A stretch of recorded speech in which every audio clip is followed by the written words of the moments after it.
Сайн байцгаана уу манайхаа. Өдрийн мэндийг хүргье. Заакийн хөдөө ирсэн ажиллаараа явж байна.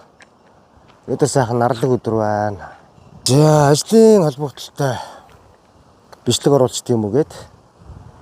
За барилга дээр ажиллах 4 эрэгтэй ажил давна гинэ. Барилгын чонгоны ажил. За тэгээд ажлаа мэдэхгүй байж болно, хэл усгүй байж болно. Тэгээ ажил төрлийн эхнээс нь сайхан заагаад сургаад авнаа гэж байна. За тэгээд байртай хоолтой ажлын цаг нь өглөө 7-оос өдөөс хойш 3:30-д харждаг юм байна. Юу гайгүй эрт харддаг юм байна. Тэгээд ийм нэг ажлын санал орж ирлээ манайхаа.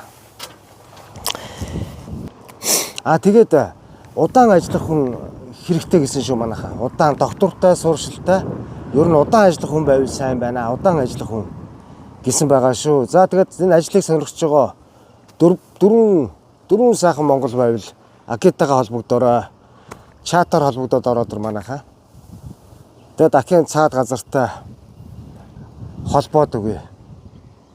Эцэст нэг юм хэлэхэд Акийн ажил төрөлтгөө амтнд зуучлаад тэгээд дундаас нь ямар нэгэн хаалт, мөнгө, төгрөг, ашиг, хонжоо хэрхэвч тийм юм ерөөсөө авдаггүй байгаа. Өөрийнхөө бор зүрхээрээ чин сэтгэлээсээ нэг хүнд, хоёр хүнд ч гэсэн буян болчих гэдэг утгаар олон ч эрэгтэй эмэгтэй хүмүүст байртай, хоолтой ажилд оруулж тусдын болж исэн түүх жишээ зөндөө байдаг.